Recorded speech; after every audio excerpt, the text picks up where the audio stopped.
Une tentative d'assassinat a déclenché une révolution en quelques heures. Ibrahim Traoré, le chef militaire, a non seulement survécu, mais a défié une peur enracinée dans le Burkina Faso. Cette rupture a provoqué une question. Qu'est-ce que cela signifie pour un peuple qui a longtemps été contrôlé par la terreur? Ibrahim Traoré est devenu bien plus qu'un leader militaire. Il est désormais un symbole puissant de résistance et de transformation, redéfinissant la politique du pays. Ibrahim Traoré a donné un nouveau souffle au Burkina Faso en brisant l'emprise de la peur. Dans un contexte de crise où le pays semblait suspendu à un fil, il a révélé que la véritable force réside dans la cohésion du peuple et non dans les armes. À travers ses paroles et ses actions, il a transformé un moment de chaos en une opportunité de redéfinir l'avenir de la nation. Mais le chemin n'est pas sans risque. La promesse de liberté et de dignité pour le peuple burkinabé repose sur un équilibre délicat. Si le pays parvient à maintenir son unité et sa détermination, un avenir autonome et respecté est à portée de main. Cependant, si cette dynamique est perdue, le Burkina Faso pourrait être condamné à se retrouver à la merci de forces extérieures et de divisions internes. Le véritable enjeu ici n'est pas simplement de survivre, mais de réinventer un pays dont la souveraineté se mesure à la résilience de son peuple. Le 30 septembre, la tension à Ouagadougou était palpable. L'air était lourd, les rumeurs d'un coup d'État se propageaient et l'incertitude régnait. Puis, en quelques heures, l'histoire du Burkina Faso a changé à jamais. Ibrahim Traoré, loin de l'image traditionnelle du leader militaire autoritaire, s'est révélé comme un homme capable de rassembler un peuple épuisé par des années de violence et de peur. Son défi ne résidait pas seulement dans la survie d'un coup d'État avorté, mais dans la transformation d'un événement tragique en un catalyseur pour une prise de conscience collective. Le coup d'État qui a échoué a non seulement mis en lumière la faiblesse de l'ancien régime, mais a aussi révélé la force insoupçonnée du peuple burkinabé. Les soldats ont refusé de suivre les ordres, des civils se sont interposés entre les militaires et les bâtiments officiels, et en l'espace de quelques heures, la tentative de renversement s'est effondrée. Ce n'était plus une simple question de pouvoir ou de politique, mais de dignité et de survie collective. Le message d'Ibrahim Traoré était clair. Un peuple qui se relève face à l'oppression devient impossible à dominer. Ce qui a suivi cette crise n'était pas juste la stabilisation du pays, mais la naissance d'un nouvel élan national. La peur, qui avait paralysé les habitants pendant des années, a été brisée. L'unité n'était plus un simple slogan, mais une stratégie de survie. Plus que jamais, le Burkina Faso a prouvé que la véritable force d'une nation ne réside pas dans ses armes, mais dans la conscience éveillée de son peuple. Le courage d'Ibrahim Traoré a insufflé à chaque citoyen un sentiment de responsabilité et de fierté qui a permis de renforcer la cohésion interne malgré l'isolement diplomatique croissant. Ibrahim Traoré n'est pas un leader ordinaire. Contrairement à de nombreux chefs militaires, il n'a pas choisi la voie de la répression ou du pouvoir absolu.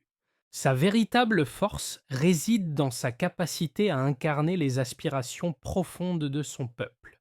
Lorsqu'il a pris la parole après l'échec du coup d'État, ses mots ont résonné comme un appel à l'unité et à la dignité. Vous pouvez me tuer, mais vous ne pouvez pas tuer ce mouvement, a-t-il déclaré, une phrase qui, bien que simple, a résonné profondément dans l'âme du Burkina Faso. Ce n'était pas un discours politique, mais une rupture avec la peur et la soumission. Sous son leadership, une transformation silencieuse mais profonde a eu lieu. Là où la peur régnait, un esprit de résilience a émergé. La solidarité entre les citoyens, qu'ils soient soldats, civils ou paysans, s'est renforcée. Ce qui était auparavant un peuple isolé et divisé a trouvé un objectif commun, se tenir debout ensemble. Cette unité, née du chaos, à renforcer la détermination collective. Plus encore, elle a envoyé un message fort aux puissances extérieures. Le Burkina Faso ne sera pas gouverné par la peur. Les premiers résultats de ce renouveau sont tangibles. La confiance entre la population et les forces armées a retrouvé un niveau inespéré. Des initiatives locales ont émergé et les actions communautaires ont commencé à se multiplier. Ce n'était pas simplement un retour à l'ordre, mais le début d'une nouvelle ère pour le Burkina Faso, où la souveraineté et la dignité collective sont devenues les pierres angulaires de la politique nationale. Le 30 septembre, un vent de révolte a soufflé sur Ouagadougou. Ce qui avait commencé comme une tentative d'assassinat s'est rapidement transformé en un événement historique. Les premières échauffourées autour du palais présidentiel ont révélé les failles du régime et la fragilité d'un pouvoir basé sur la peur.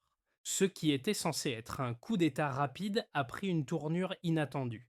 Les soldats loyaux au régime ont été confrontés à une insurrection qui a pris racine dans les rues de de la capitale. Les civils, loin de se terrer dans la peur, se sont interposés entre les militaires et les bâtiments officiels, refusant de céder à l'intimidation. L'incertitude planait sur la situation, alors que les factions rebelles semblaient avoir l'avantage. Mais ce que les auteurs de ce coup d'État ne comprenaient pas, c'était l'étendue de la colère et de la résilience du peuple burkinabé. Des vidéos diffusées en direct ont montré des scènes où des soldats ont fait défection, rejoignant les civils dans un acte de solidarité sans précédent. En moins de 4 heures, l'opération a échoué et le gouvernement s'est effondré. Ce qui a suivi cette déroute a été tout aussi spectaculaire. Le lendemain, le pays semblait respirer de nouveau. Les marchés ont rouvert, les écoles ont repris, et la vie quotidienne a lentement repris son cours. Ce qui était censé être un événement de violence et de division a en réalité galvanisé la nation. Ibrahim Traoré, qui était jusque-là une figure relativement inconnue, est devenu le visage de ce renouveau. Mais au-delà des symboles, cet événement a révélé quelque chose de plus profond, une fracture dans le système de gouvernance qui semblait invincible. L'échec du coup d'État a mis en lumière la véritable force du peuple. En refusant de se soumettre, ils ont prouvé qu'ils n'étaient plus sous le joug de la peur. Ce renversement a modifié les dynamiques internes du pays et la solidarité qui en a résulté a renforcé les liens entre les différentes couches de la société. Les civils ont compris qu'ils avaient un rôle à jouer, tout comme les militaires, qui ont retrouvé leur place parmi les citoyens. Cette dynamique de résistance a pris une dimension régionale. Ce qui s'est passé à Ouagadougou a résonné dans tout le Sahel. Les voisins du Burkina Faso ont observé avec une attention croissante, se demandant si une telle résistance pourrait être répliquée dans leur propre pays. Pour beaucoup, l'échec du coup d'État n'a pas seulement été un moment de libération pour le Burkina Faso, mais aussi un signal fort pour l'ensemble de la région. Ce n'était plus seulement un combat pour la survie d'un pays, mais un message moral adressé à tous ceux qui jusque-là avaient donc cru que la peur pouvait maintenir le contrôle. L'onde de choc de cet événement a continué à se propager bien après la chute du gouvernement. Les diplomates étrangers se sont retrouvés face à une réalité qu'ils n'avaient pas anticipée. Le Burkina Faso ne se soumettrait pas. L'isolement diplomatique croissant n'a fait qu'ajouter aux défis du pays, mais paradoxalement cela a renforcé l'unité interne. Le peuple burkinabé, unifié par ce qui semblait être une victoire improbable, a montré qu'il pouvait non seulement survivre, mais prospérer même dans les moments de crise. Les sanctions et l'isolement internationaux ont stimulé une forme de créativité nationale, poussant le pays à chercher des solutions indépendantes et à renforcer son indépendance. Les chiffres qui suivent l'effondrement du coup d'État ne sont pas spectaculaires, mais leur cohérence raconte une histoire plus vaste. Selon des études récentes menées par des instituts locaux, plus de 78% des Burkinabés déclarent désormais avoir confiance en leurs forces armées nationales. Ce pourcentage est tout simplement inimaginable avant 2022, lorsque la relation entre l'armée et la population était marquée par une méfiance profonde.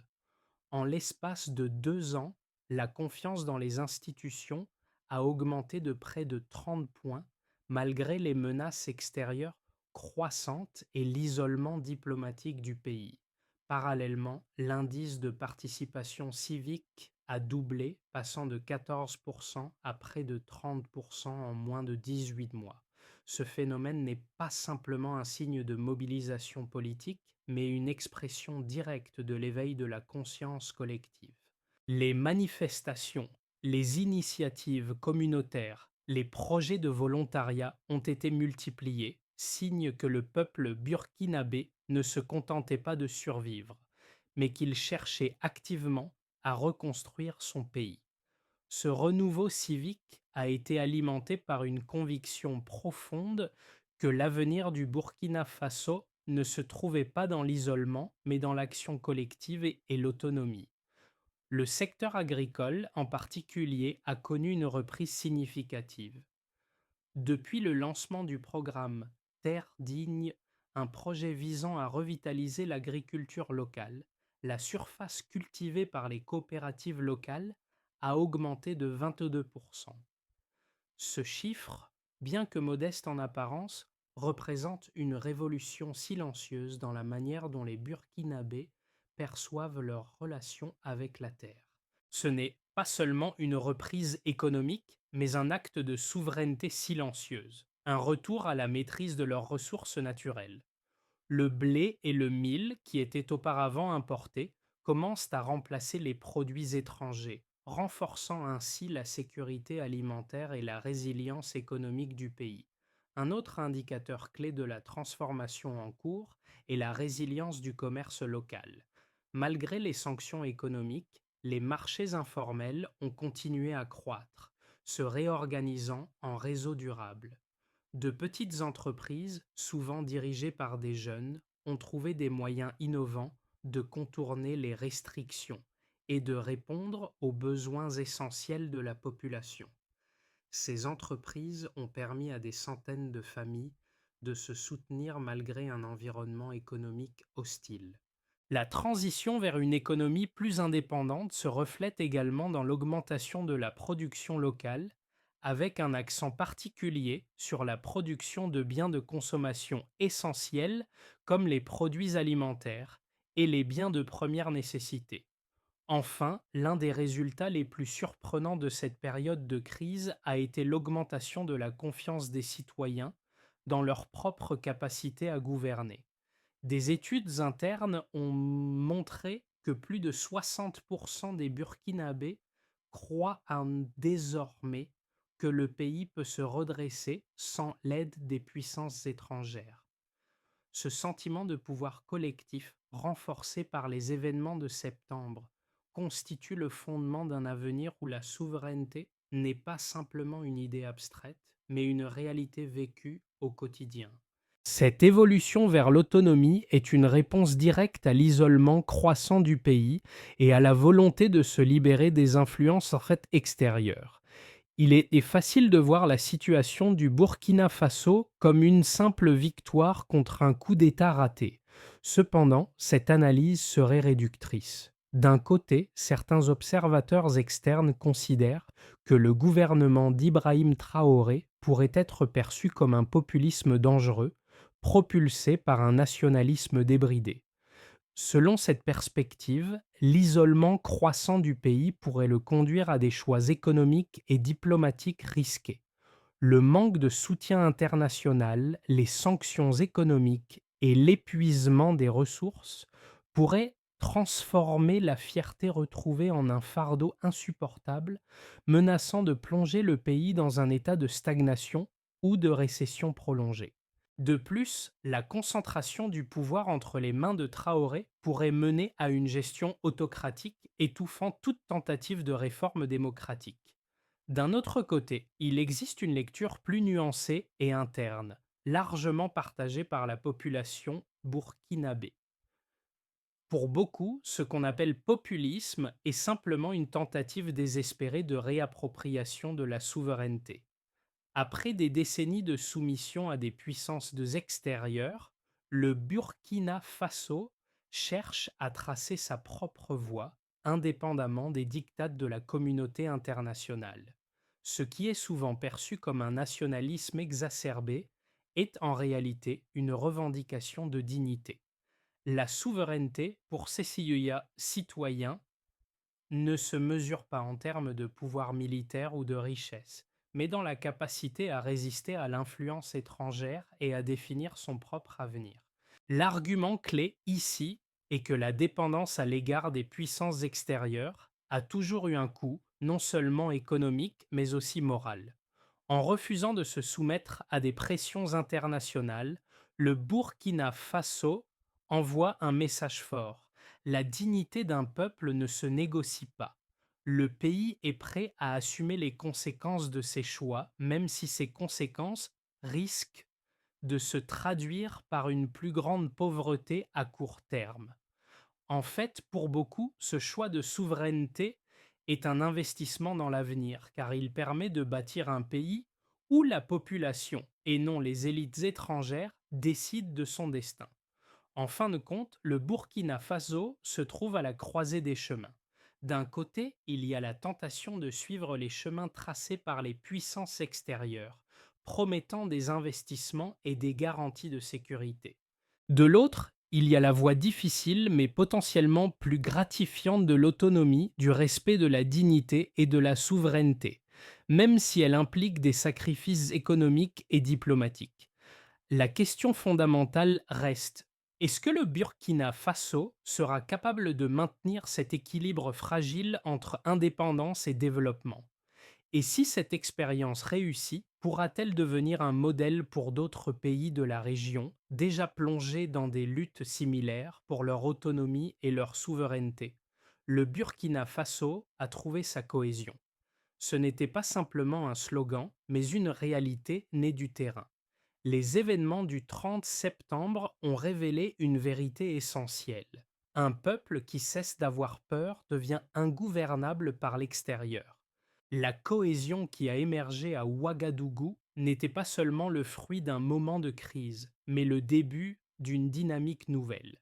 Ibrahim Traoré, bien qu'au cœur de ce changement, n'a pas agi seul. Il a incarné une volonté collective, un désir de souveraineté et de dignité qui a rassemblé soldats, civils et paysans autour d'un objectif commun. Ce phénomène n'a pas échappé à l'attention internationale. Alors que le monde extérieur scrutait avec scepticisme, les Burkinabés ont commencé à comprendre que leur avenir ne se jouerait pas à travers des accords diplomatiques, mais par leurs propres actions.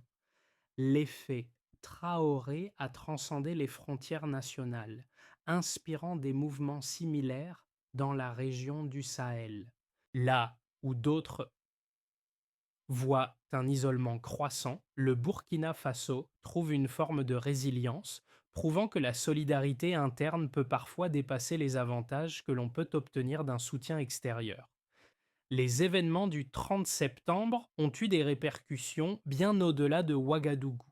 Après la chute du régime, le Burkina Faso a vécu un retournement spectaculaire. Ce qui semblait être une fin tragique s'est transformé en un moment de renaissance nationale. La première conséquence visible de cette rupture a été l'émergence d'une cohésion sociale sans précédent. Le pays, qui avait été divisé par des années de répression et de conflits, a retrouvé un sentiment d'unité fondé sur des valeurs partagées.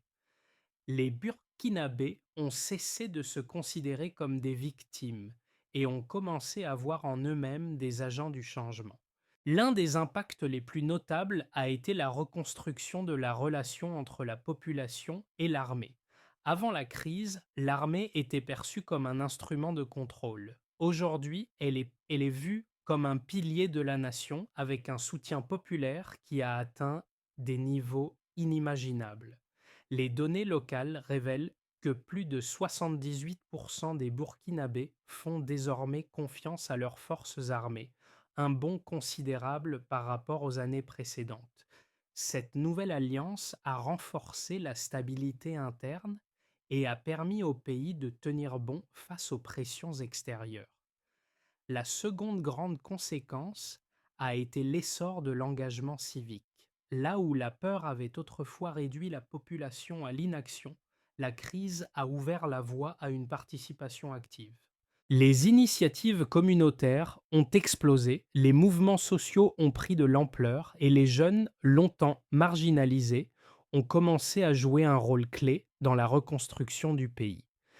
Les statistiques montrent que la participation civique a doublé en moins de 18 mois avec des centaines de projets locaux ayant vu le jour, des coopératives agricoles aux associations de bénévoles. Ce changement n'a pas seulement renforcé le tissu social, mais a permis de redéfinir ce que cela signifie être un citoyen dans un pays en pleine reconstruction. Le secteur agricole, clé de la stabilité du Burkina Faso, a également connu une revitalisation. Le programme Terre digne, qui visait à promouvoir l'agriculture locale et à réduire la dépendance aux importations, a vu ses résultats concrets. La superficie cultivée par les coopératives locales a augmenté de 22%, ce qui a non seulement amélioré la sécurité alimentaire, mais a aussi permis aux Burkinabés de retrouver leur indépendance économique. Les campagnes, qui autrefois peinaient à subvenir à leurs besoins, ont aujourd'hui un rôle essentiel à jouer dans la relance de l'économie du pays. Mais au-delà des chiffres, c'est l'impact humain qui est le plus significatif. Les Burkinabés ont redécouvert un sens de la dignité qu'ils avaient perdu. Ce processus de reconquête de leur souveraineté n'est pas seulement économique ou politique, mais profondément moral. L'idée que la liberté ne se mesure pas à la force d'un homme, mais à la force collective d'un peuple, a profondément marqué cette période. Le pays n'a pas seulement résisté à un coup d'État, il a réaffirmé sa capacité à se gouverner lui-même à partir des valeurs les plus fondamentales de dignité et de solidarité. Dans les 6 à 12 prochains mois, le Burkina Faso se trouve à un carrefour. Trois scénarios distincts se dessinent, chacun avec ses propres défis et opportunités. Dans un scénario de base, la stabilité interne du pays se maintient. Ibrahim Traoré continue de consolider sa position en s'appuyant sur l'unité nationale qui a émergé après la crise. Les forces armées, désormais soutenues par une grande partie de la population, restent les garantes de l'ordre, tandis que le gouvernement met en œuvre des réformes économiques axées sur l'autosuffisance. La confiance dans les institutions augmente et les initiatives communautaires gagnent du terrain.